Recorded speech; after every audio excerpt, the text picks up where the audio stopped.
Ang yabi mo automation dito sa Bidise, ginagamit ng 6 na araw. Ito po yung head. Ang capping. Head clean.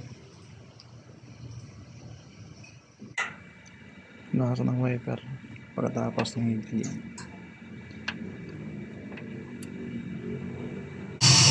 Nozzle check.